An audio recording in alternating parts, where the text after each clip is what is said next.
Hello friends, आज मैं आपको एक भारतीय राजनीति का बहुत ही महत्वपूर्ण चैप्टर्स के बारे में पढ़ाने जा रही हूँ, जिसका नाम है मौलिक अधिकार या मूल अधिकार। ठीक है, तो मौलिक अधिकार पहले तो मैं बताऊंगी कि मौलिक अधिकार है क्या। मौलिक अधिकार जैसे कि इसको इंग्लिश में बोलते हैं फंडामेंटल राइट्स। तो मौलिक अधिकार ये ऐसे अधिकार होते हैं जो कि जनता को, जैसे यहाँ पर लिखा हुआ है, यह जनता को प्रदत्त संविधान द्वारा वैसे अधिकार हैं जो उनके हितों का संरक्षण करते हैं। ठीक है, यह जनता को प्रदत्त संविधान द्वारा वैसे अधिकार हैं जो उनके हितों का संरक्षण करते हैं, अर्थात जनता को प्रदत्त अधिकार को मौलिक अधिकार कहा जाता है। ठीक है, और हमारे संविधान में मौलिक अधिकार को किस भाग में रखा हुआ है, जैसे कि ये क्वेश्चन बहुत ही एग्जाम्स में कॉम्पिटिशन में पूछा जाता है। तो मौलिक अधिकार हमारे भाग 3 और अनुच्छेद 12 से 35 में इसका वर्णन किया हुआ है। और ये मौलिक अधिकार हमारे संविधान में, जैसे कि बहुत सारी जो चीजें हैं वो अलग अलग देशों के संविधान से ली हुई है। तो मौलिक अधिकार को हमारे संविधान निर्माताओं ने अमेरिका से लिया हुआ है। इसे हम मैग्ना कार्टा के नाम से भी जानते हैं। मैग्ना कार्टा है क्या? तो ब्रिटेन से आई है एक अवधारणा है, जैसे कि वहाँ के कुछ मजदूरों को, वहाँ के जो जितने भी मजदूर थे वहाँ पर उन मजदूरों को कुछ अधिकार दिए गए थे, जिसे कि मैग्ना कार्टा कहा गया। और मूल रूप से हमारे संविधान में मौलिक अधिकारों की संख्या थी 7। जब हमारे संविधान का निर्माण हुआ तो तभी हमारे संविधान में मौलिक अधिकारों की संख्या 7 थी। फिर संविधान और कुछ परिस्थितियों के अकॉर्डिंग से 44वें संविधान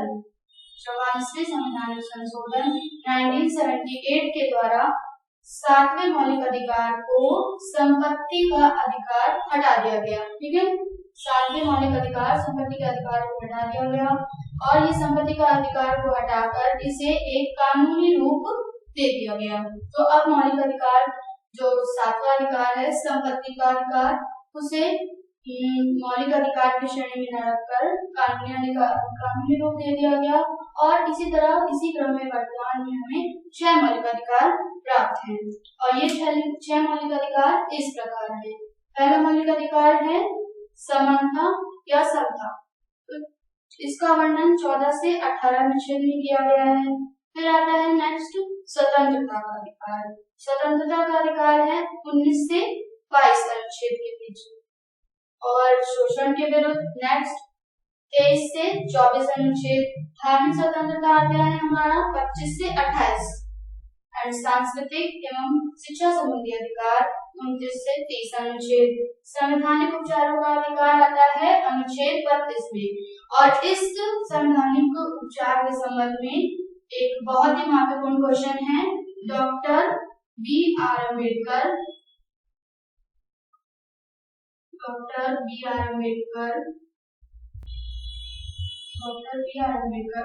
जो कि प्रारूप समिति के, हमारे संविधान सभा के प्रारूप समिति के जो अध्यक्ष थे, उन्होंने संवैधानिक उपचारों के अधिकार को संविधान की आत्मा की संज्ञा दी। संविधान की आत्मा कहा है। मौलिक अधिकारों और मूल अधिकार हमारे अनुच्छेद 12 से 35 तक में इसका वर्णन किया गया है। और अनुच्छेद 12 क्या कहता है? यह अनुच्छेद राज्य शब्द को परिभाषित करता है। यानी कि हमारे अनुच्छेद 12 में राज्य शब्द को परिभाषित किया गया है। अनुच्छेद 13 में राज्य के नागरिक के विरुद्ध मूल अधिकारों के संरक्षण की गारंटी देता है। यानी कि सुप्रीम, अगर मूल अधिकारों का किसी प्रकार का हनन होता है तो सुप्रीम कोर्ट को यह पावर दी गई है कि वह मूल अधिकारों को संरक्षित करे। ठीक है, तो समानता के साथ इसी क्रम में सबसे पहले आता है समानता का अधिकार। समानता के अधिकार के अंतर्गत हमें अनुच्छेद 14 से 18 तक के अलग अलग अनुच्छेदों में अलग अलग स्वतंत्रताएं प्रदान की गई, समानताएं दी गई। अनुच्छेद 14 क्या कहता है? विधि के समक्ष समानता। यानी कि विधि मतलब कानून, तो कानून की नजर में हम सभी नागरिक भारत के क्या है, समान है, किसी को भी अलग स्पेशल राइट्स कोई भी प्रदान नहीं किए हैं, तो कानून की नजर में सारे नागरिक क्या है, समान है। अनुच्छेद 15 धर्म, जाति, लिंग, जन्म स्थान आदि के आधार पर किसी भी प्रकार के विभेद को कोई तरीके से प्रतिबंधित करता है, यानी कि अगर किसी भी विशेष धर्म, जाति या जन्म स्थान से बिलोंग होने पर किसी को भी कोई स्पेशल राइट्स नहीं दिए गए हैं। संविधान की नजर में भारत के सभी नागरिक क्या हैं, समान हैं। अनुच्छेद 16 तो लोक नियोजन में अवसर की समानता, यानी कि इसको मैंने शॉर्ट में लिखा हुआ है लोक नियोजन, यानी कि पब्लिक पॉलिसी मेकिंग में सरकारी नौकरी या अन्य किसी भी सरकारी लाभ के पद पर अपनी होने के लिए सभी को समान अवसर प्राप्त है। इसके लिए कोई स्पेशल राइट नहीं है। अगर आप पूरी योग्यता फुलफिल करते हैं तो किसी भी प्रकार का आपके साथ रोक नहीं है, ठीक है, सभी को इसके लिए समान अवसर प्राप्त है। अस्पृश्यता का अंत, अनुच्छेद 17 को माना जाता है अस्पृश्यता का अंत। तो अस्पृश्यता है क्या, अस्पृश्यता ये छुआछूत से रिलेटेड है। जैसे कि पहले भारतीय संविधान के निर्माण से पहले बहुत ही जैसा सामंतवादी शासन था, तो ब्राह्मण, क्षत्रिय और वैश्य, शूद्र, जिस तरह से हमारे यहाँ 4 वर्ण है, तो बहुत उस समय कुरीतियां फैली हुई थी, तो जिसके संबंध में छुआछूत और निम्न जाति के लोगों को बहुत सारे अधिकार नहीं प्राप्त थे, उनमें से पानी न लेना, मंदिर में प्रवेश नहीं करना, शिक्षा के लिए भी तब के लोगों को बाध्यता थी कि विद्यालयों में भी नहीं आ सकते थे, तो उसका भी यहाँ पर हमारे संविधान में अंत कर दिया गया है, अस्पृश्यता का अंत। इस संबंध में अगर ऐसा भी कोई कुछ देखने को मिलता है तो उसके लिए सजा का भी प्रावधान किया गया है। अनुच्छेद 18 उपाधियों का अंत, तो उपाधियों का अंत क्या है, यहाँ पर जैसे कि किसी भी विशेष प्रकार की उपाधि किसी को प्राप्त है, भारत रत्न या फिर विश्वविद्यालय की जितनी उपाधियां मिलती हैं, उसके संबंध में भी कोई भी स्पेशल वो नहीं है, वो सभी के लिए समान है, ठीक है। फिर नेक्स्ट आता है स्वतंत्रता का अधिकार, तो ये हमारा समानता का अधिकार कंप्लीट हो चुका है 14 से 18 अनुच्छेद। फिर नेक्स्ट दूसरा जो अधिकार है हमारा स्वतंत्रता का अधिकार, ये हमारा 19 से 22 अनुच्छेद में इसका वर्णन किया गया है। तो यहाँ पर मैं इसका बताना चाहती हूँ, पहले तो जो 44वां संशोधन 1978 उससे पहले तो भारत में स्वतंत्रता का जो अधिकार था उसके अंतर्गत हमें 7 प्रकार की स्वतंत्रताएं प्राप्त थी, लेकिन 44वें संशोधन 1978 के द्वारा इसे 6 कर दिया गया, यानी कि 7वीं जो स्वतंत्रता थी उसे हटा दिया गया और वो थी हमारी संपत्ति की स्वतंत्रता, यानी कि हम संपत्ति रखने के लिए पूरी तरीके से फ्री थे, तो अब उसे हमने उसे संवैधानिक संशोधन द्वारा हटा दिया गया है। तो अब हमारे पास 6 प्रकार की स्वतंत्रताएं प्राप्त है, भारत के नागरिकों को 6 प्रकार की स्वतंत्रताएं हैं और वो है इस प्रकार। तो पहली स्वतंत्रता है विचार और अभिव्यक्ति की स्वतंत्रता, यानी कि भारत के सभी नागरिकों को विचार और अभिव्यक्ति की स्वतंत्रता प्राप्त है। नेक्स्ट है शांतिपूर्वक सम्मेलन की स्वतंत्रता, तो भारत के सभी नागरिकों को शांतिपूर्वक अस्त्र शस्त्र रहित बिना किसी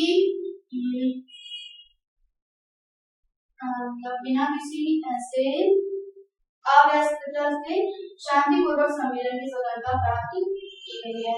नेक्स्ट आता है सभा, समूह व संघ बनाने की स्वतंत्रता, यानी कि हम बिना किसी अवैध उसके सभा, समूह या संघ बनाने की स्वतंत्रता हमें मिली हुई है। पूरे भारत में आवागमन की स्वतंत्रता, नेक्स्ट है पूरे भारत में आवागमन की स्वतंत्रता, हम मेरे बात कहीं भी भारत में आ जा सकते हैं, उसके लिए हमें जैसे इंटरनेशनल सीमा को पार करते हैं तो वीजा वगैरह की जरूरत पड़ती है, तो भारत में हमें जाने के लिए ऐसा कोई वीजा या पासपोर्ट की जरूरत नहीं है। भारत में निवास करना, नेक्स्ट है भारत में निवास करना, भारत में हम कहीं पे भी क्या है निवास कर सकते हैं, हमारी प्रॉपर्टी है या कुछ भी है तो हम वहाँ पर कानूनी रूप से निवास कर सकते हैं। नेक्स्ट आता है भारत में आजीविका या रोजगार, तो हम जहाँ पर भी रह रहे हैं तो उसके लिए आजीविका तो बहुत ही जरूरी है, तो इसलिए भारत में आजीविका के लिए भी स्वतंत्रता प्राप्त की गई है, ठीक है। तो ये हमारा 19 से 22 था, तो 19 को ही हम ये एक्ट कर रहे थे, 19 ये कंप्लीट हो गया है। फिर नेक्स्ट आता है अनुच्छेद 20। तो अनुच्छेद 20 क्या है? अनुच्छेद 20 कहता है कि अपराध के दोष सिद्धि के विषय में संरक्षण, यानी कि जब तक अपराधी का दोष सिद्ध नहीं हो जाता तब तक उसे कुछ प्रकार के संरक्षण दिए गए हैं। नेक्स्ट आता है अनुच्छेद 21 यानी कि अनुच्छेद 21 प्राण एवं दैहिक स्वतंत्रता का संरक्षण, यानी कि प्राण एवं दैहिक स्वतंत्रता यानी कि जैसे सुसाइड वगैरह का, तो निजता का अधिकार इसके अंतर्गत हमें व्यक्तिगत स्वतंत्रता यानी कि पर्सनल राइट्स प्राप्त है। नेक्स्ट है 21 का, तो शिक्षा का अधिकार 86वें संशोधन 2002, ये 21 का हमारे मूल संविधान में नहीं था, इसे 86वें संशोधन 2002 के द्वारा जोड़ा गया है और इसके अंतर्गत यह व्यवस्था की गई है कि राज्य 6 से 14 वर्ष के सभी बालकों को निःशुल्क शिक्षा प्रदान करेगा। तो राज्य के जितने भी 6 से 14 वर्ष के सभी बालक हैं उनको निःशुल्क शिक्षा पाने की स्वतंत्रता का अधिकार दिया हुआ है। तो अनुच्छेद 22 अनुच्छेद 22 को पढ़ते हैं। अनुच्छेद 22 क्या कहता है?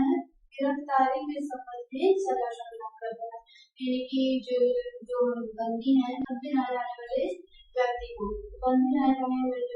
कुछ अधिकार प्राप्त है, जैसे कि वकील से परामर्श लेना और अपने बचाव के लिए प्रबंध करना, 24 घंटे के अंदर निकटतम न्यायालय में उपस्थित करना, यानी कि उसके बंदी बनाए जाने से 24 घंटे तक 24 घंटे के अंदर उसे निकटतम न्यायालय में यानी कि मजिस्ट्रेट के सामने पेश किया जाना चाहिए। ठीक है। नेक्स्ट शोषण के विरुद्ध अधिकार, ये हमारा तीसरा मौलिक अधिकार है, शोषण के विरुद्ध अधिकार, और इसका वर्णन अनुच्छेद 23 से 24 में किया गया है।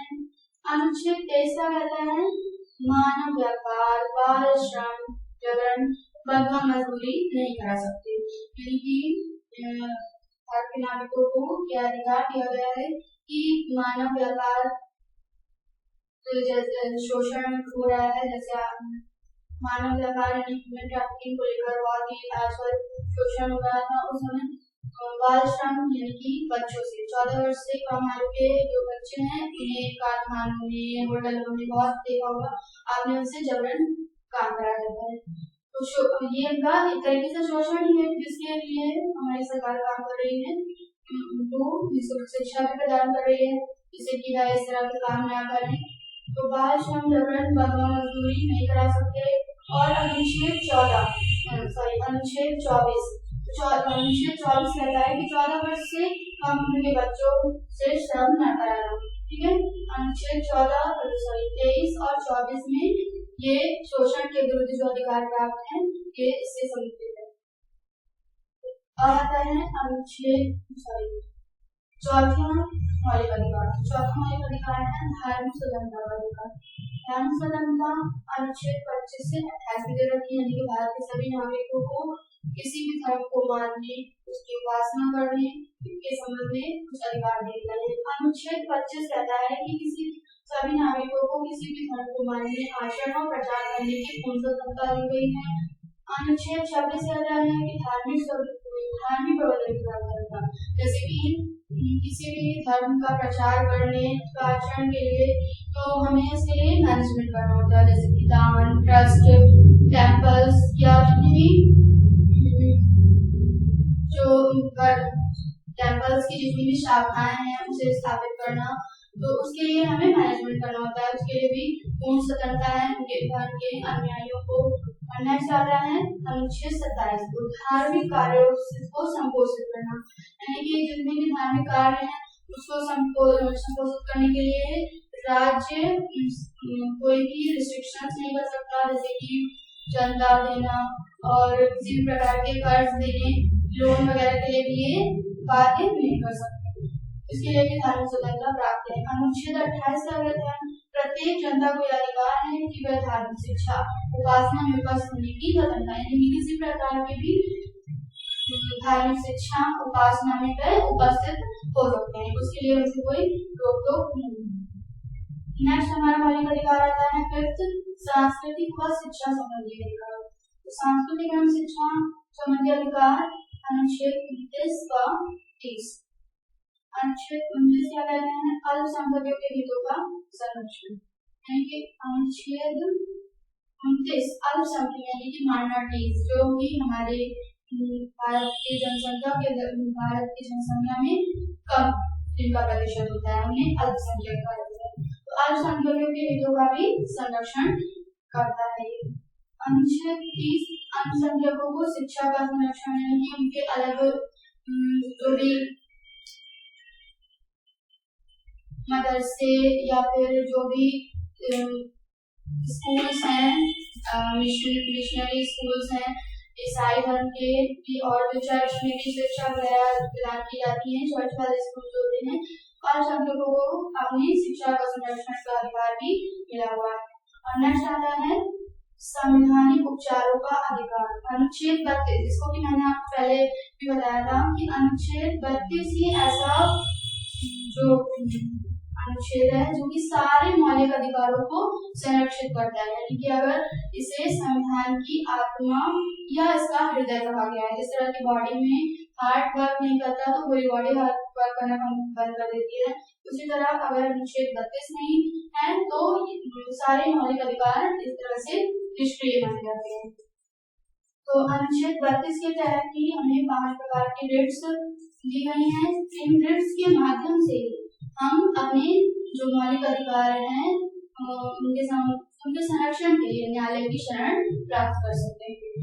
सुप्रीम कोर्ट में अनुच्छेद 32 के तहत ये 5 रिट्स हैं, और हाई कोर्ट में अनुच्छेद 226 के तहत इन 5 रिट्स का बारे में वर्णन किया गया है।